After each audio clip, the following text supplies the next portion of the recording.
আল্লাহ রাব্বুল আলামিন বলেন রাসূলুল্লাহকে যারা আদর্শ হিসাবে এই তিনটা গুণ অর্জন করে পাবে, বিশ্ব নবী মুহাম্মদুর রাসূলুল্লাহ হওয়ার পর থেকে আতঙ্কে ছিলেন। কিসে ছিলেন? বলেন। আতঙ্কে ছিলেন। 1 থেকে 40 বছর তার সমস্যা হয়নি। 40 থেকে 63 বছরের 82 বার তাকে ডাইরেক্ট হত্যা করার জন্য ইহুদিরা চেষ্টা চালিয়েছে। শুধু চেষ্টায় চালিয়ে শেষ করে দেয়নি, মরণের পরেও তার লাশ পর্যন্ত চুরি করার জন্য তারা ব্যস্ত ছিল। এজন্য ওই 23 বছর রাসূলুল্লাহকে যারা মেনে নিয়েছে তারাও বিপদে পড়েছে। কিন্তু 1 থেকে 40 যারা ওই সময় মেনেছিল, তার সাথে ছিল, তাদের কোনো বিপদ হয়নি। এমনকি পুরো আরব জাহানে তাদের একটা শত্রু ছিল না। আর রাহিকুল মাকতুম, এই ঐতিহাসিক সিরাত গ্রন্থে আপনি দেখবেন 1 থেকে 40 বছর পর্যন্ত নবীদের পেছনে মানুষ ছিল না, তা না ছিল। কারণ হিলফুল ফজল যেদিন গঠন করেন তার সাথে ওই এলাকার যুবকেরা অনেকেই যোগ দিয়েছিল। সামাজিক উন্নয়নমূলক অনেক কাজ তিনি এই সংগঠনের মাধ্যমে এলাকায় করতেন। কিন্তু দুঃখজনক হলেও সত্য, একটা শত্রুতার ওই সময়ের ভেতরে তৈরি হয়নি। একই মানুষ 40 বছরে কোরআনে কারিমটা হাতে পাওয়ার পরে যতদিন এটা তার কাছে ছিল ততদিন তার শত্রুর অভাব ছিল না। এই জন্য আমরা যদি কেউ বলি আমি নবীওয়ালা কাজ করি না, আপনি মুহাম্মদ ইবনে আব্দুল্লাহর কাজ করেন, এই জন্য আপনার সমস্যা হয় না। কেউ যদি রাসূলুল্লাহর কাজ আরম্ভ করে, রাসূলুল্লাহর যেভাবে আরম্ভ হয়েছিল 3 বছর তিনিও জেলে ছিলেন, আপনারও থাকা লাগতে পারে।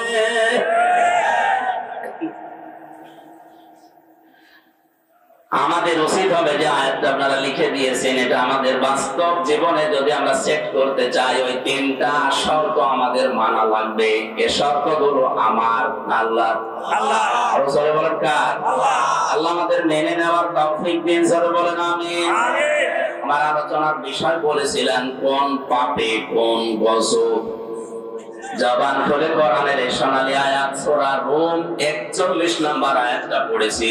পড়েন আউযু বিল্লাহি মিনাশ শাইতানির রাজীম। বিসমিল্লাহির রাহমানির রাহিম।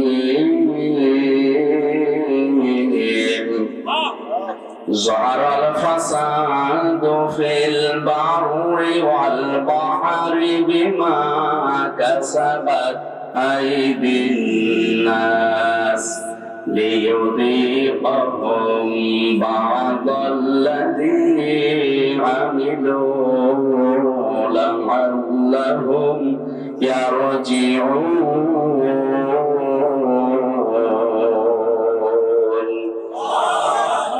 আল্লাহ রাব্বুল আলামিন বলেন জনস্থলে যে বিপর্যয়,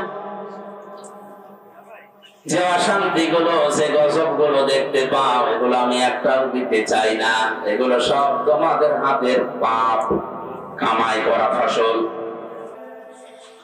1 নম্বরে যারা সব কাজ আমি আল্লাহর দিকে ফিরে আসার নিয়তে করে, যে কোনো কাজে হাত দেওয়ার আগে চিন্তা করে আল্লাহ এই কাজে আমার আল্লাহ রাজি আছে তো। আজকে যে গাড়িতে আসলাম, লোকটাকে আমি এর আগে কোনোদিন দেখেছি বলে মনে হয় না, কিন্তু যে ভালোবাসা আমার প্রতি দেখিয়েছে এই দুনিয়ার স্বার্থ পাওয়ার জন্য না, এটা আল্লাহর জন্য।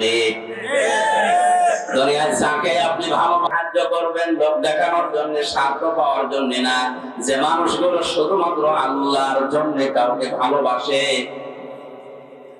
2 নম্বরে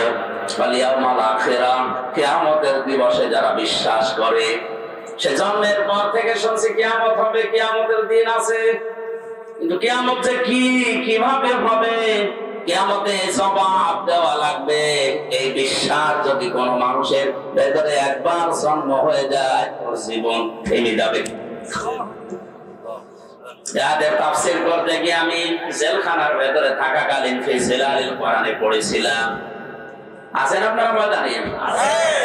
খলিফাতুল মুসলিমিন হযরত ওমর তার সন্তান আব্দুল্লাহকে ভর্তি করলেন মাদ্রাসায়। ওই সময় হযরতে আলী ছিলেন প্রধান বিচারপতি, তার সন্তান হোসাইন ওই একই মাদ্রাসায় ভর্তি হয়েছে। বারবার কলম ফেলে দিচ্ছে। আব্দুল্লাহকে বলে কলম তুলে দাও। তিনি একবার, দুইবার, তিনবার তুলে দিলেন। প্রেসিডেন্টের ছেলে স্বাভাবিকভাবে রাগ হয়ে গেছে। ডাক দিয়ে বলে, হোসাইন, ইচ্ছা করে কলম ফেলে দাও, আমারে তুলতে বলো, আমি কি তোমার চাকর, খাদেম? হযরতে হোসাইনও রাগ করেই বলে ফেলেছে, আব্দুল্লাহ, তুমি শুধু খাদেম না, খাদেমের বাচ্চা খাদেম।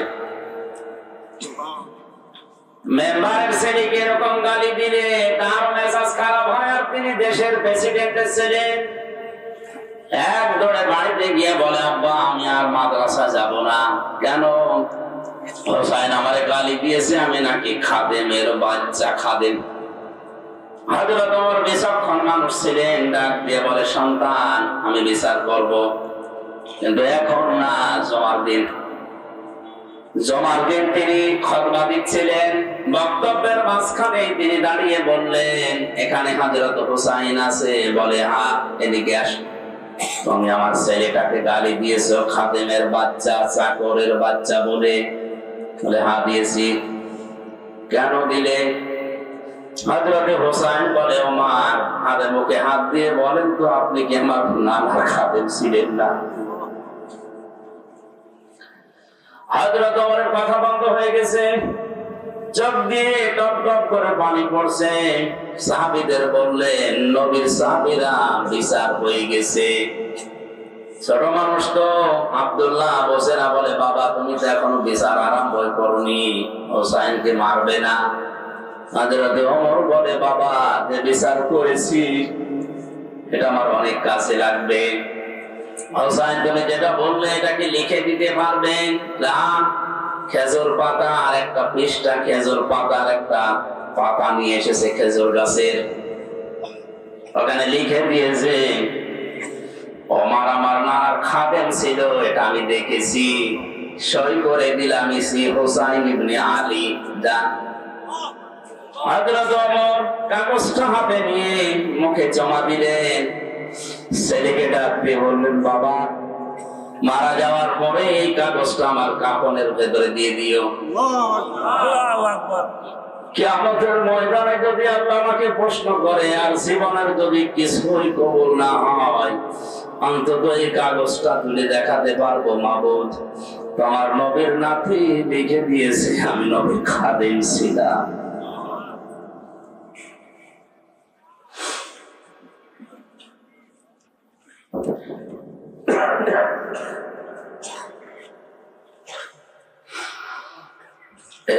হলো, তুমি আমাকে আজকে মাফ করে দাও।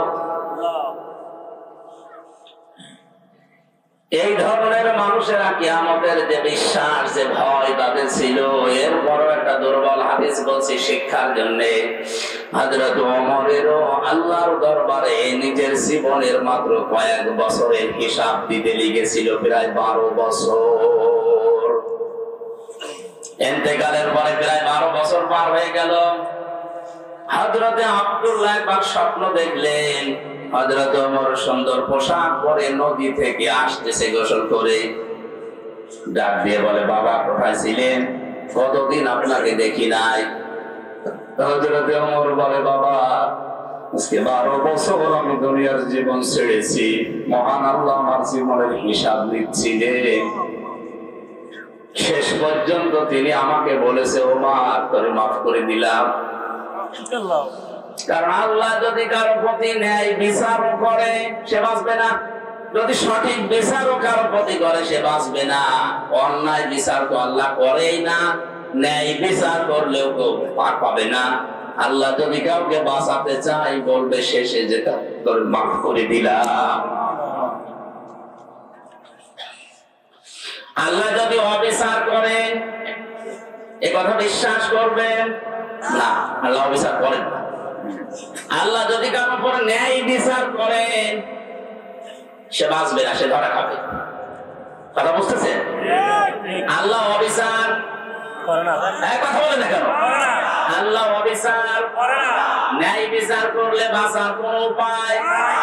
আল্লাহ আল্লাহর কাছ থেকে যদি কেউ বাঁচতে চায় একটা মাধ্যম আছে যে আল্লাহ আমার মাফ করে দাও। হযরত ওমর বলেন আমারে শেষ পর্যন্ত আল্লাহ ডাক দিয়ে বলেন ওমর করে মাফ করে দিলাম। ফেরেশতা আমারে নিয়ে গোসল করিয়ে জান্নাতের নহর থেকে এই যে সাদা পোশাক জান্নাতের এটা পরিয়ে আমাকে বলছে যান আপনি জান্নাতে যান। ও কক্সবাজারবাসী, হযরত ওমরের যে জীবনী শুনলেন, আকাশের তারকার চাইতে যার নেকির কাজ জীবনে বেশি ছিল। কোন রাস্তা দিয়ে গেলে শয়তান পর্যন্ত 40 দিন ওই রাস্তায় যেতে ভয় পেত। এত বড় পাওয়ারফুল মানুষ নবীজি বলেন একবার আমার স্ত্রীরা আমার কাছে এইটা দিন ঝগড়া করছিল। হযরতে আবু বকর আসলেন স্ত্রীদের ঝগড়া থামে না, হযরতে ওসমান আলী এসেছে তাদের ঝগড়া থামে না। হযরতে ওমর কিছুক্ষণ পরে বাইরে থেকে সালাম দিয়েছে আসসালামু আলাইকা ইয়া রাসূলুল্লাহ। স্ত্রীরা বলছে আপনি থাকেন আমরা গেলাম, কারণ এখন যে লোকটা এসেছে এর মুখের আগে হাত চলে। হযরতে ওমরকে দেখে ওই দিন নবীজি বলেছিলেন ওমর তুমি যে রাস্তা দিয়ে চলো রাস্তায় শয়তান পর্যন্ত চলে না। এই ধরনের মানুষ যদি কিয়ামত নিয়ে এই টেনশনে থাকে আমাদের কি হয়েছে বলেন? নবীজিকে আদর্শ পাওয়ার জন্য কিয়ামতে জবাবদিহি করা লাগবে, এই টেন্ডেন্সি এই বিশ্বাস আমাদের জন্ম দেওয়া লাগবে। এটা নেই এই জন্য আজ দুর্নীতি হয়, এটা নেই এই জন্য আজ বেগম পাড়া তৈরি হয়, এটা নেই এই জন্য আজ আমাদের অধিকার গুলো আমরা আদায় করতে পারি না। যদি কোনো মানুষ 100 ভাগ বিশ্বাস করে যে আমার জবাব দেওয়া কিন্তু লাগবে, দুদিন আগে দুদিন পরে ওর জীবন এমনিতেই পাল্টিয়ে যাবে। মক্কার ওই মানুষগুলো তাদেরকে জোতা মেরে লাঠি মেরে মানুষকে হেদায়েত করেনি। নবীজি এই কিয়ামতে জবাব দেওয়া লাগবে এই কথাগুলো যখন তুলে ধরেছেন, ওই মানুষ যাদের বিবেক ছিল বুদ্ধি ছিল যাদের কপালে হেদায়েত ছিল তারা এমনিতেই এই কথাগুলোর উপরে ঈমান এনে পাল্টিয়ে গেছে।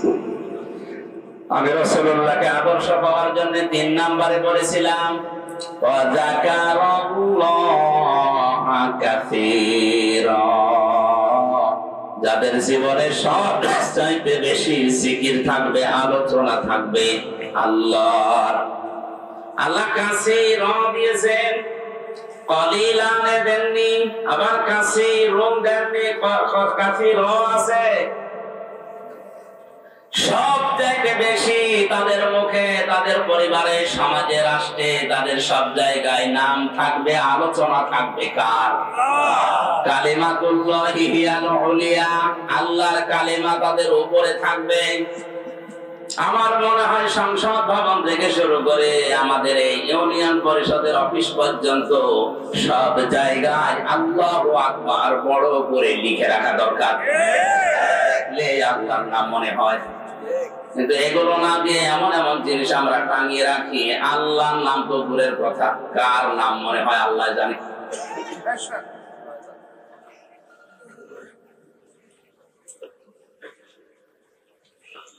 আল্লাহ রাব্বুল আলামিন বলেন রাসূলুল্লাহকে যারা আদর্শ হিসাবে এই 3টা গুণ অর্জন করে পাবে, বিশ্ব নবী মুহাম্মদুর রাসূলুল্লাহ রাসূলুল্লাহ হওয়ার পর থেকে আতঙ্কে ছিলেন।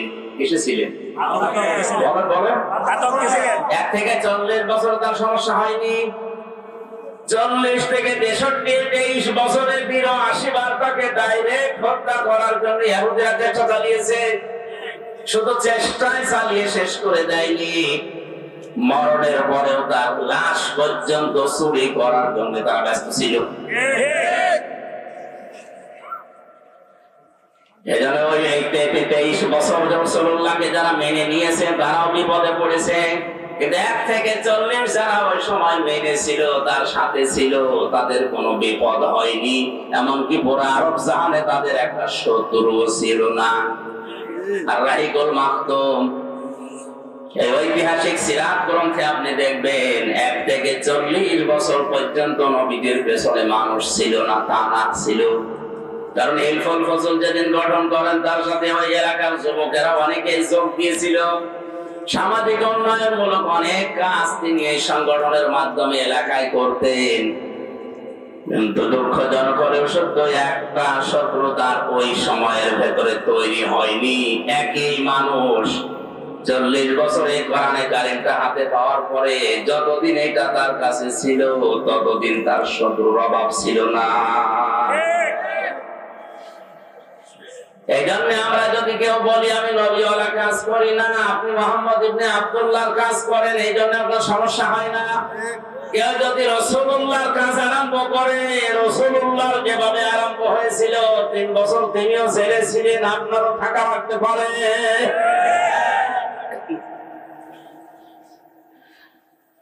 আমাদের উচিত হবে যে আয়াতটা আপনারা লিখে দিয়েছেন, এটা আমাদের বাস্তব জীবনে যদি আমরা সেট করতে চাই, ওই 3টা শর্ত আমাদের মানা লাগবে।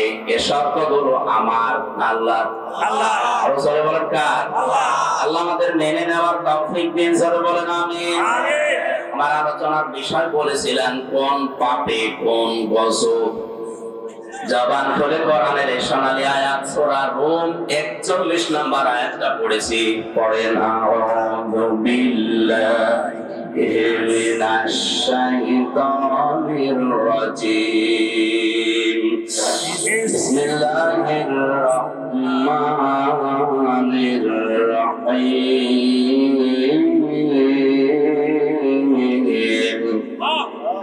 ظهر الفساد في البر والبحر بما كسبت أيدي الناس ليذيقهم بعض الذي عملوا لعلهم يرجعون।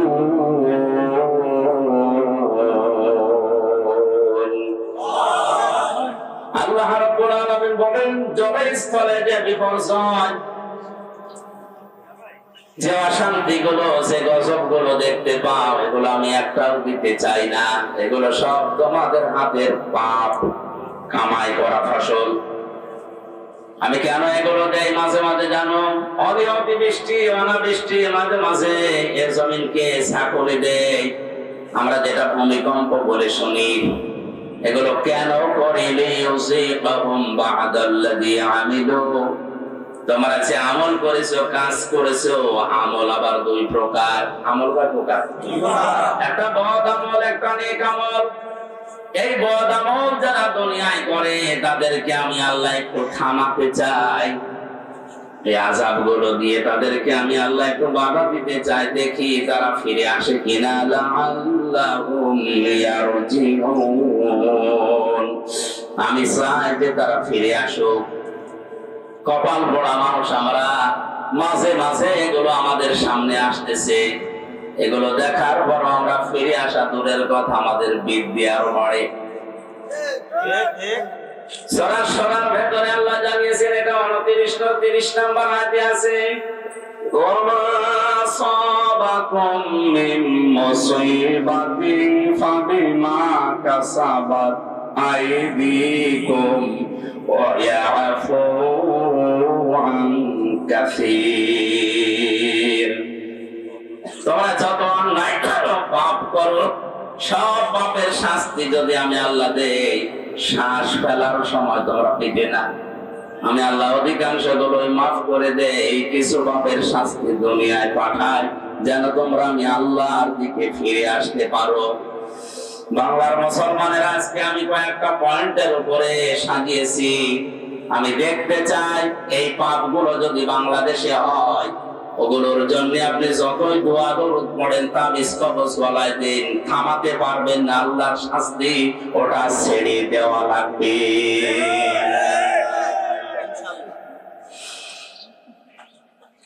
কোরআনে কারিমে সূরা আনকাবুত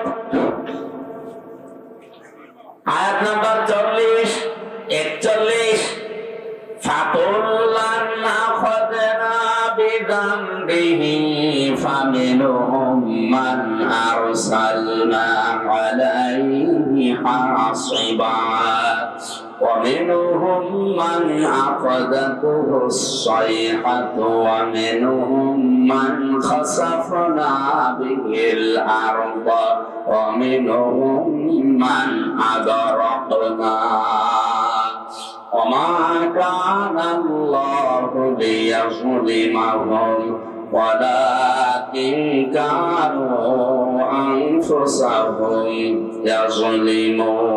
يظلمون سبحان الله والحمد لله لا إله إلا الله سبحان الله والحمد لله لا إله إلا الله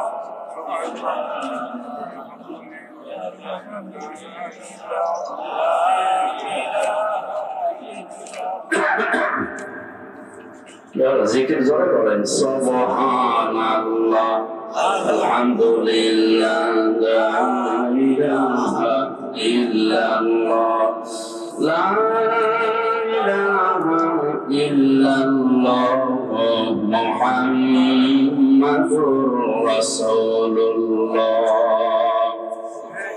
আয়াত বুঝতে কষ্ট হচ্ছে?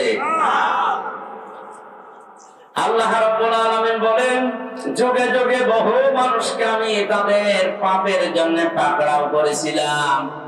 কাউকে আমি ঝঞ্ঝা নামক বৃষ্টি দিয়ে, পাথরের বৃষ্টি দিয়ে, কাউকে ডুবিয়ে, কাউকে পানি দিয়ে, জলোচ্ছ্বাস দিয়ে দুনিয়া থেকে আমি তাদেরকে বিদায় করে দিয়েছি। কাউকে জমিনের ভেতরে গেড়ে দিয়েছি। আমি কারো উপরে আল্লাহ জুলুম করি না, মানুষ নিজেরাই নিজেদের উপরে জুলুম করে। কথা বলেন ঠিক কিনা? আমি প্রথম বলেছিলাম আল্লাহর বিচার ব্যবস্থা তিন প্রকার। এক নম্বরে আল্লাহ জুলুম করে না, কথা বলেন এটা। দুই নম্বরে আল্লাহ ন্যায় বিচার করলে কেউ বাঁচবে না। তিন নম্বরে কেউ বাঁচতে চাইলে আল্লাহর রহমত থাকবে। এজন্য আল্লাহ বিচার করেন না।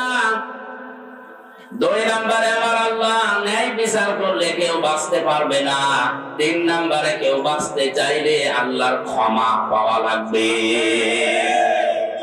যে সমস্ত পাপের জন্য আল্লাহ তাদেরকে ধরেছিলেন, দেখি ওই পাপগুলো এখন বাংলাদেশে আছে কিনা।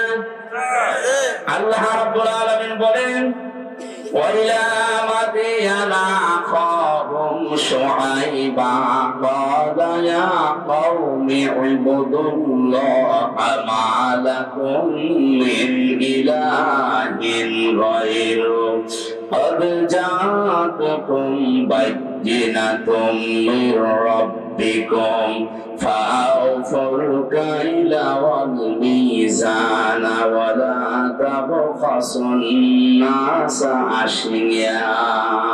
أشياءهم ولا تفسدوا في الأرض بعد إصلاحها ذلكم خير لكم إن كنتم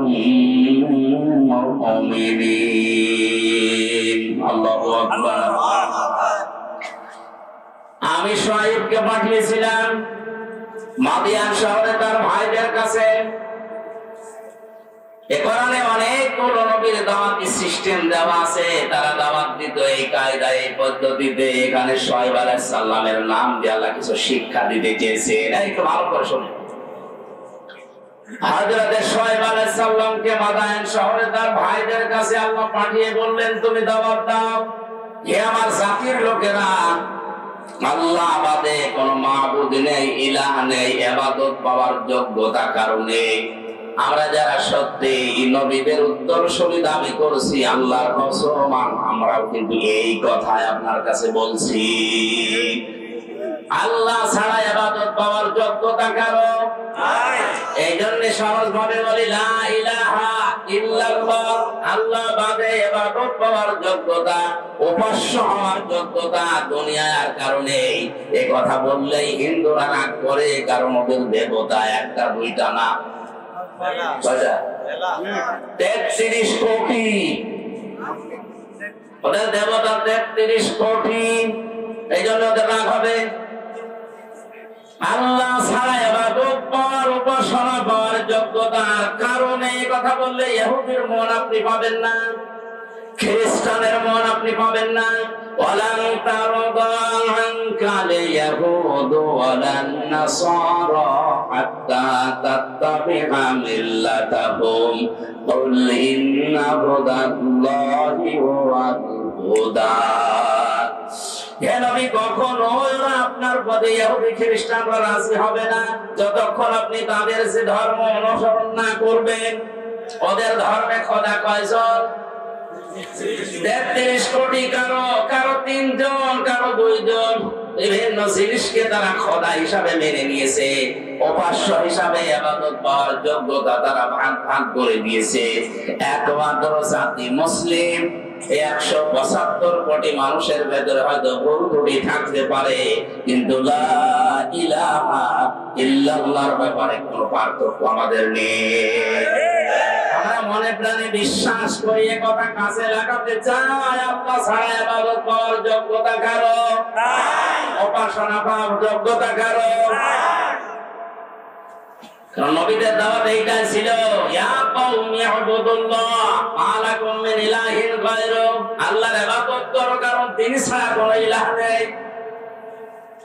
এরপরে হযরতে শুআয়ব আলাইহিস সালাম তার জাতির লোকের কাছে যে মেসেজটা দিয়েছেন, নবীদের দাওয়াতি পদ্ধতি আপনাকে আমি বলছি, বাদিজা আতকুম বাইয়িনাতুম মির রাব্বিকুম, অবশ্যই তোমাদের রবের পক্ষ থেকে তোমাদের কাছে স্পষ্ট দলিল, প্রমাণ, নিয়ম নীতি, আইন কানুন এসেছে। সে আইনের ভেতরে 2টা কথা এখানে আল্লাহ পাক দিয়েছেন, ফাউফুল কাইলা ওয়াল মিজানা ওয়ালা তাবখাসুন নাসা আশিয়াআহুম। 1 নাম্বার, তোমরা ওজনে কম বেশি করবে না। কিসে? সবাই বলেন ওজনে। এই ওজন বলতে শুধু দাড়ি পাল্লার ওজন না। এখন তো অনেকে দাড়ি পাল্লায় তুলে দেওয়ার চিন্তা আছে।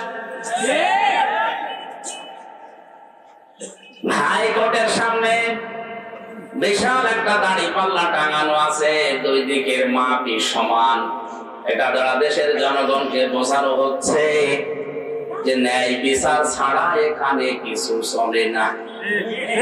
দাড়িপাল্লা মানে মানদণ্ড, দাড়িপাল্লা মানে ন্যায় বিচারের মানদণ্ড। এটা এদিকেও যেমন এইদিকেও সমান, কোনদিকে একেবারে কম বেশি নেই, সমান সমান। আচ্ছা, তো বিচার ব্যবস্থার দিকে তাকালে আজ যেটা দেখতে পাচ্ছি আমরা, ন্যায় বিচারের তুলনায় অবিচারই বেশি হচ্ছে।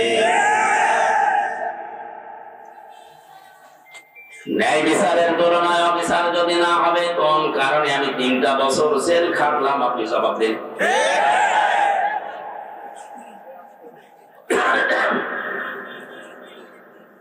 হযরতে শুআয়ব ডাক দিয়ে বলেছিলেন, আমার জাতির লোকেরা তোমরা এই পাপটা ছেড়ে দাও, ওজনে কম বেশি করবা না। কারণ এই পৃথিবীতে আল্লাহ যত মানুষকে লানত দিয়েছেন, বরদুয়া দিয়েছেন, তার 1 নম্বরে তারা। ওয়াইলুল লিল মুতাফফিফিনা আল্লাযীনা ইযা তালু আলান নাসি ইস্তাওফুন ওয়া ইযা কালুহুম আও ওয়াসানুহুম ইখসিরুন। ধ্বংস হয়ে যাক, বরবাদ হয়ে যাক, আমি আল্লাহর লানত ওই মানুষগুলোর উপরে যারা ওজনে কম বেশি করে। কিসে? বলেন বলেন। এই ওজন বলতে যারা দোকানদার তারা না, না। এই যে এইটাও এই যে মঞ্চটা, এই যে মেম্বারটা, এটা হক কথা বলার জায়গা। এখানে বসে যারা সঠিক কথাগুলো বলতে চায় না, তারা কম বেশি করছে। প্রাইমারি স্কুল থেকে বিশ্ববিদ্যালয় পর্যন্ত যারা শিক্ষকতা করছেন, এটা যেহেতু রেকর্ড হচ্ছে, কালকেই তামাম দুনিয়ায় ছড়াবে। আমার বিশ্ববিদ্যালয়ের স্যাররা অনেকে মন খারাপ করে, আমি জানি। আল্লাহর কসম, শিক্ষক যারা আমার মাথার তাজ, আপনাদেরকে আমি ভালোবাসি। আমি কোরআন আপনাদের কাছেই পড়েছি, যতটুকু আমি বুঝেছি, আপনারা ওইভাবে বুঝেন না কেন? প্রাইমারি থেকে বিশ্ববিদ্যালয় স্যার পর্যন্ত যে যতটুকু পেয়েছে, ওজনে কম বেশি করা মানে নেওয়ার সময় বেশি নেয়, দেওয়ার সময় এদের প্রতি লানত কার? আল্লাহ। এই কথা বলা লাগবে, লানত কার?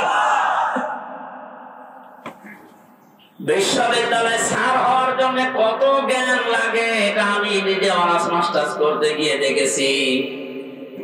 একজন ডক্টর 45 থেকে 50 মিনিটের একটা ক্লাস নেয়, কমপক্ষে 40-50টা বইয়ের রেফারেন্স তার দেওয়া লাগে, কারণ সামনে যারা বসে আছে ওরা গরু ছাগল না, সব মেধাবী। বিশ্ববিদ্যালয়ে গরু ছাগল চান্স পায়? বাংলাদেশের মেধা যাদের বেশি তারাই ওখানে যায়, আর তাদের সামনে বসে 40-45 মিনিট আপনি বক্তব্য দেবেন। সলিমদ্দি কলিমদ্দির মতো না, কোন কনসার্ট না, এক টান দিয়ে দিলাম একটা দুলিয়ে দিলাম হয়ে গেল না। অন্তত বিশ্ববিদ্যালয়ে যারা ক্লাসের মতো ক্লাস নেয় তাদের 40-50টা বইয়ের রেফারেন্স দেওয়া লাগে। আমরা জানি ভার্সিটিতে কোনো বই ওইভাবে নেই। স্যারদের লেকচার গুলো থেকে লাইব্রেরিতে হাজার হাজার বই আছে, ওখান থেকে বাছাই করে প্রশ্নের উত্তর তৈরি করা লাগে। এই যে স্যাররা এই পর্যায়ে যেতে তাদের কত মেহনত করা লেগেছে, তারাও তাদের শিক্ষকের কাছ থেকে কত কিছু পেয়েছে। নেওয়ার সময় তারা তো ঠিক মতোই নিয়েছে, কিন্তু দেওয়ার সময় অধিকাংশ স্যাররা আমাদের ওইভাবে দিতে চায় না। আর প্রাইমারি থেকে আপনি টাকা মাদ্রাসা বলেন, স্কুল বলেন, কলেজ বলেন, ভার্সিটি বলেন, সব জায়গায় ক্লাসে 45 মিনিটে যেটা দেওয়ার কথা ওইটা ঠিক মতো দেয় না, বলে প্রাইভেট করা, কোচিং করা লাগবে। এটা আপনি নেওয়ার সময় ঠিক মতো নিয়েছিলেন, দেওয়ার সময় ঠিক মতো দিলেন না, এইটাই ওয়াইলুল মুতাফফিফিন। আপনি তো নেওয়ার সময় ঠিক মতোই নিয়েছিলেন, যদি ওইভাবে দিতেন আমার আর প্রাইভেট পড়া লাগতো না, কোচিং করা লাগতো না। বেশি বলে ফেললাম। এইটাই চলছে অধিকাংশ ভার্সিটি স্যাররা, রাজশাহী বলেন, কুষ্টিয়া বলেন, বরিশাল বলেন, চট্টগ্রাম বলেন, এই সমস্ত জায়গা থেকে ঢাকায় যে প্রাইভেট ভার্সিটিতে ক্লাস নেয়, যেখানে রেখেছে এই জায়গায় আপনি যতগুলো টুকু পেয়েছিলেন ওইটা ডেলিভারি দিতে পারেন না। হযরত শুআয়ব নবী এই কথা কাল জাতির কাছে বললেন যে তোমরা ওজনে কম বেশি করবা না। আলা তাবখাসুন নাস আশিয়া, এক একটা শব্দের ভিতরে লক্ষ লক্ষ কথা এরকম পয়েন্ট আকারে আছে, যত টানবে তত বের হবে।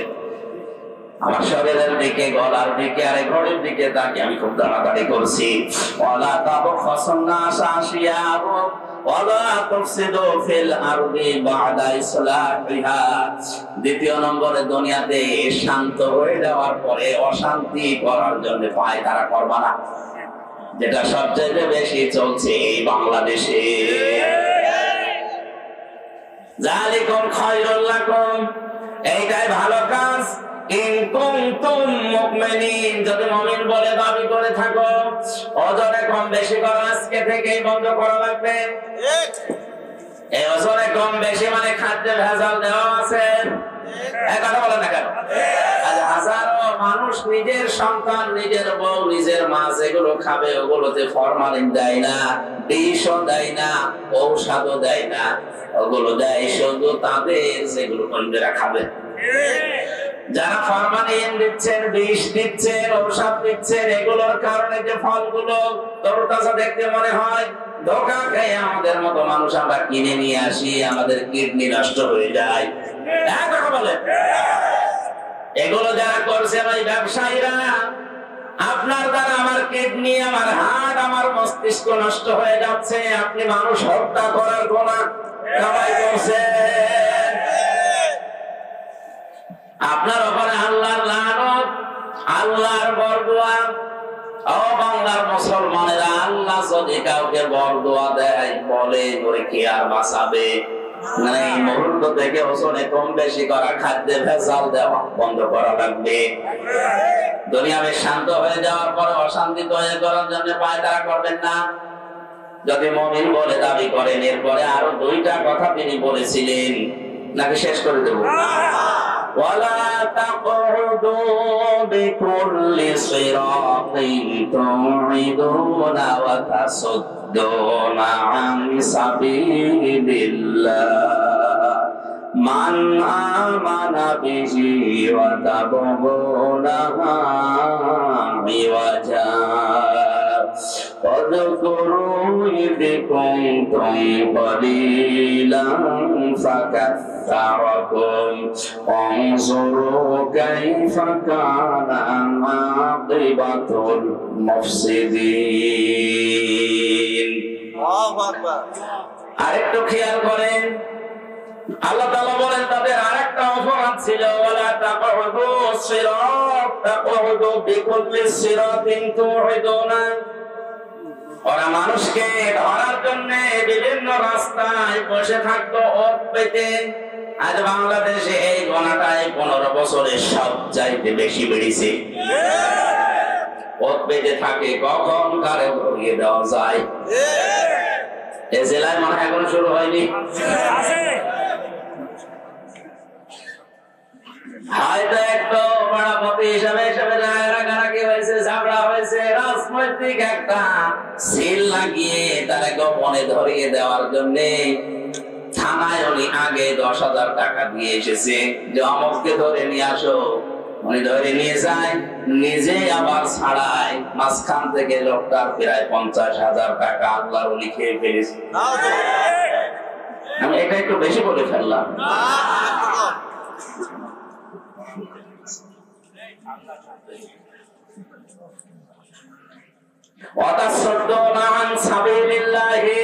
দুই নম্বরে তারা গোনা করত, 4 নম্বরে তাদের অপরাধ ছিল এটা, ওরা আল্লাহর রাস্তা থেকে মানুষকে সরিয়ে দেওয়ার জন্য বিভিন্ন কায়দা কৌশল কাজ কারবার করত। এত কাছে মানুষ যাচ্ছে, কোনো অসুবিধা নেই, আল্লাহর দিকে আল্লাহর পথের দিকে মানুষ আসলে বাধা। এই ঘটনার জন্য আল্লাহ রাব্বুল আলামিন হযরত শুআয়ব আলাইহিস সালামের জাতির উপরে যে গজব নাযিল করেছিলেন।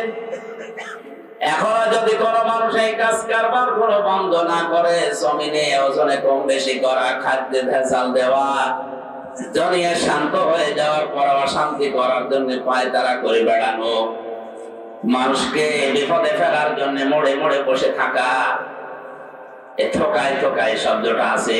ওয়ালা তাকউদু বিকুল্লি সিরাতিন তুইদুনা ওয়া তাসুদ্দুনা আন সাবিলিল্লাহ।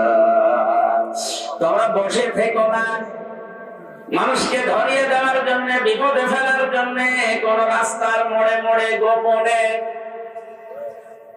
কিচ্ছু জানে না, ঘরে ঘুমিয়ে আছে, চোখ খুলে দেখছে সেলখানায়। কি গো, তুই গাছ কেটেছিস, তুই গাড়িতে আগুন লাগিয়েছিস, অথচ কিচ্ছু জানে না। 2-1 দিন ঠিক ওইভাবে কেটে যাচ্ছে, চোখ খুলে আবার দেখছে বাড়িতে। কি গো, খোঁজ নিয়ে দেখা গেল বাড়ি থেকে প্রায় 2 লাখ টাকা চলে গেছে।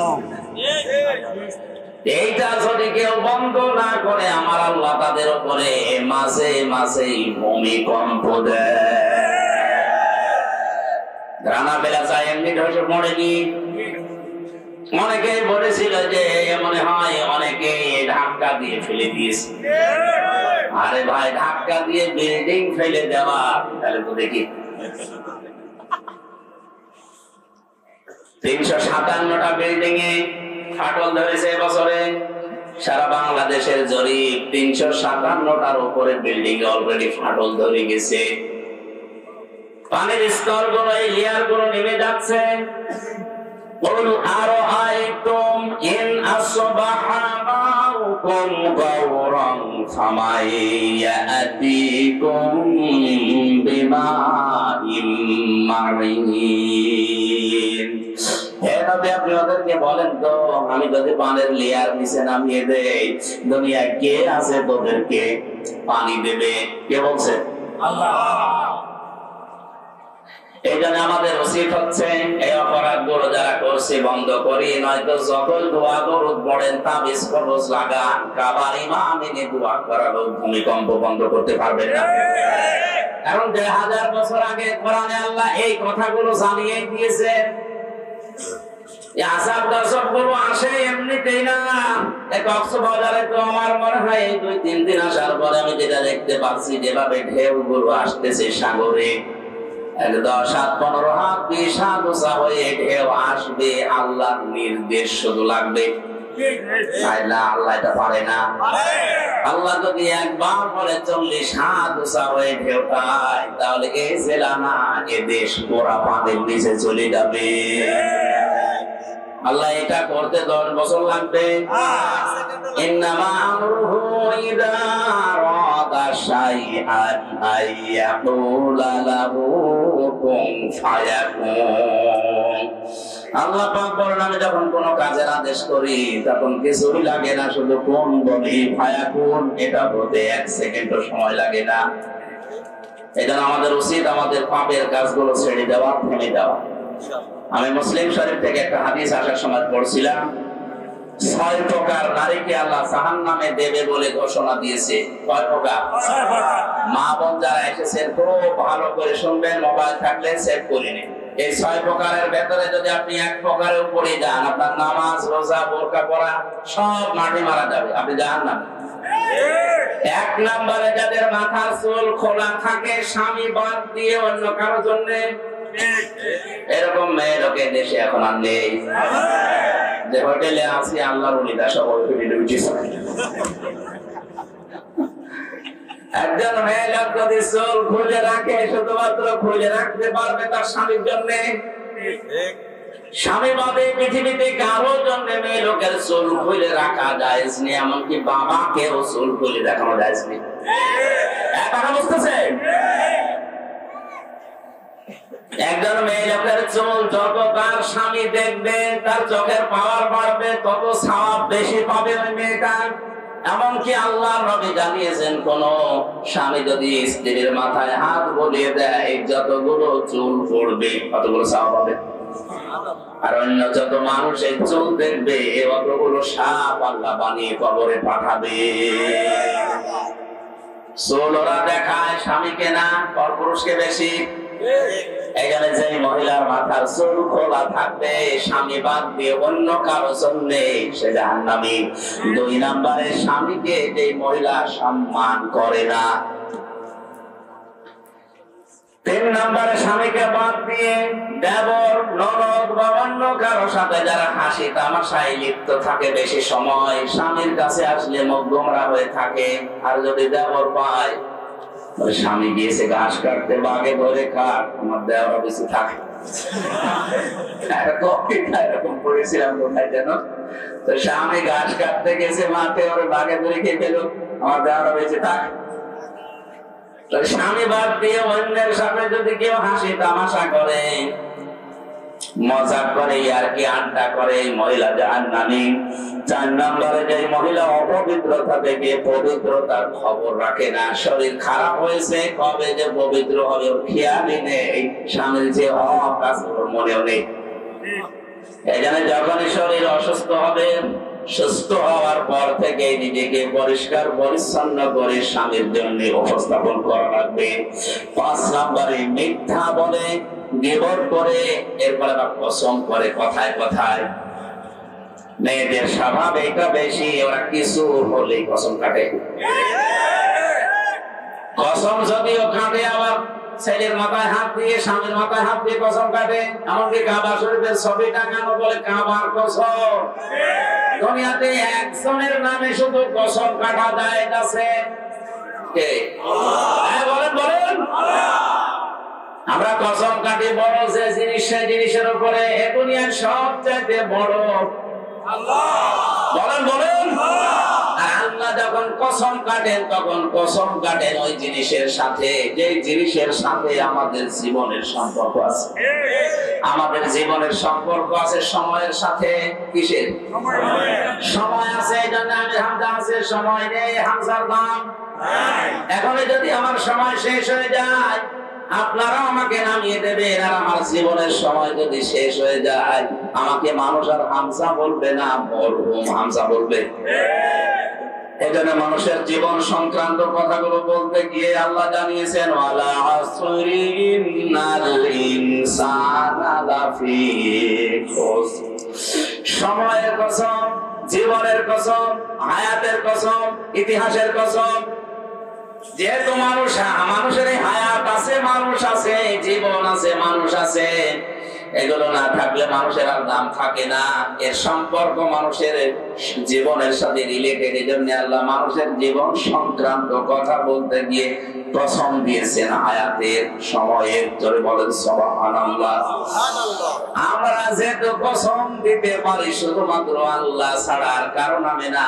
মা বোন যারা এসেছেন, কসম যদি কাটতেই হয় আল্লাহ নামে কাটবেন।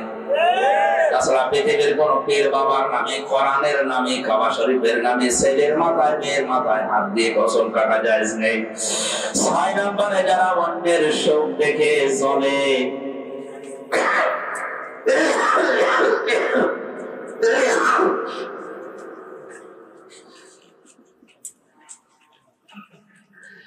যারা অন্যের সুখ দেখে চলে এবং কিছু দান করলেও যারা খোটা দেয়, এই 6 প্রকার নারীর কথা মুসলিম শরীফে নবীজি জানিয়েছেন। আশা করছি মা বোন যারা এসেছেন, এই 6 প্রকারের কোন কিছু যদি আপনার ভেতরে থাকে, আপনি এই মুহূর্তে নিজেকে পাল্টাবেন। আল্লাহ আমাদেরকে এই যে 4টা অপরাধের কথা বলেছিলাম, ওজনে কম বেশি করা, খাদ্যে ভেজাল দেওয়া, দুনিয়া শান্ত হয়ে যাওয়ার পরে অশান্তি তৈরি করা, মানুষকে বিপদে ফেলার জন্য পথ পেতে থাকা, আর আল্লাহর রাস্তা থেকে মানুষকে ফেরানোর জন্য চেষ্টা চালানো, এই গুনাহগুলো থেকে যদি আল্লাহ আমাদেরকে না বাঁচান, আমরা যদি চেষ্টা না করি, ভূমিকম্পের মতো এই জিনিস আবার আসবে। আল্লাহ আমাদেরকে আয়াতটা মানার তৌফিক দেন, আমিন। বারাকাল্লাহু লানা ওয়া লাকুম ফিল কুরআনিল আযীম। সভাপতি সাহেবের অনুমতি নিচ্ছি, আমার শরীর খারাপ, আমি দোয়া করে দিলাম। আল্লাহুম্মা আমিন। রব্বানা যালামনা আনফুসানা ওয়া ইল্লাম তাগফির লানা ওয়া তারহামনা লানাকুনান্না মিনাল খাসিরিন। রব্বুল আলামিন, কক্সবাজার জেলার এই মাহফিলটার দিকে তাকাও। হাজার হাজার বান্দা বান্দি এই প্রচন্ড শীতের ভেতরে তারা কষ্ট করে শুনেছে। আল্লাহ তাআলা মেহেরবানি করে মানুষগুলোকে তুমি মাফ করে দাও, সওয়াবগুলো আমাদের নবীজির রওজায় পৌঁছিয়ে দাও। দুনিয়ার মাটির নিচে যারা আছে এদেরকে নিজ গুণে ক্ষমা করে দাও। মাহফিলের সভাপতি সহ প্রধান অতিথি সহ যারা আমরা এসেছি, আমাদের জীবনে এই গুনাহগুলো যদি থাকে তুমি দূর করে দাও। তুমি তো অবিচার করো না, নাই বিচার করলে আমরা কেউ পার পাবো না। আল্লাহ তোমার দয়া চাই, রহমত চাই, মেহেরবানি করে দয়া করে মাফ করে দাও। কোরআন শোনানোর জন্য বিশাল আয়োজনে যারা শ্রম দিল, আল্লাহ আমি সবার নামও জানি না, তোমার কুদরতের খাতায় তাদের নামগুলো লিখে দাও। এই সন্তানদেরকে যেই মা পেটে নিয়েছে, মায়ের পেট তুমি ধন্য করে দাও।